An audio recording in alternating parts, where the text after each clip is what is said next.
နေနေပြုံးလို့ထားပါနေနေတော့မေးပြောင်းသွားမှယုံကြည်ခဲ့ဒီဇလန်ရဲ့အဆုံးမှာမခံလို့နေလန်းခွဲစကားအတွက်အပြင်းရှာနေမေးလို့ထားပါအရင်တစ်ချိန်ကကတိသစ္စာတွေမယုံနေနေမြူကိုလေးတန်းမေးလိုက်ပါတော့လို့ဆိုတဲ့စကားရဲ့နောက်ွယ်ကပန်းလေးတစ်ပွင့်လမ်းနိုင်စီဘူးပပြန်ခဲ့မြဲ့များအဖြစ်ကဘုံကပါတဲ့အပန်းလေးသာနေရယူလေငါပြုံးလို့ထားတယ်ငါပြုံးလို့ထားမယ်အိမ်မရတဲ့ညနဲ့ချိန်သာလား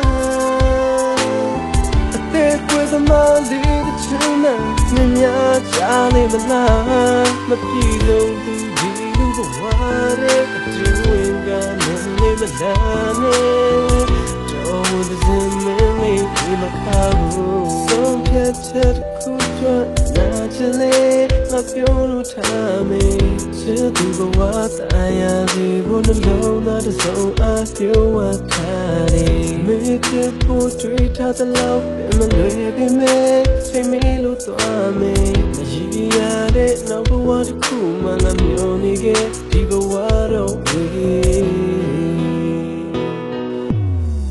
မေးလိုက်ပါတော့လို့ဆိုတဲ့စကားရဲ့နောက်ွယ်က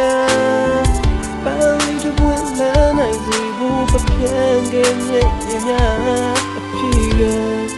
ဘုံကပါတဲ့အပန်းလေးသာနေရယူလေ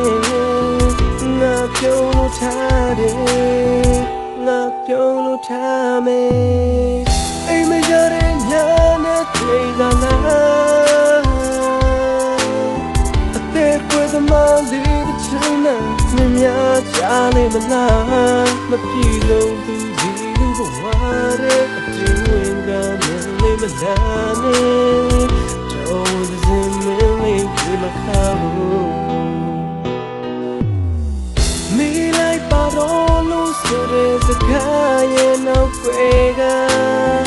ပန်းလေးတစ်ပွင့်လမ်းနိုင်စီဘူးပပြန်ခဲ့မြဲ့များအဖြစ်ကဘုံကပါတဲ့အပန်းလေးသာနေရယူလေငါပြုံးလို့ထားတယ်ငါပြုံးလို့ထားမယ်အိမ်မရတဲ့ညနဲ့ချိန်သာလားအသက်ကွယ်သမားလေးတစ်ချမ်းနဲ့မြင်များချလိမ့်မလားမပြေဆုံးသူဒီလူဘဝရဲ့အကျဉ်းဝင်ကလည်းမလားနဲ့တော့ဒီစင်မလေးဒီမှာကော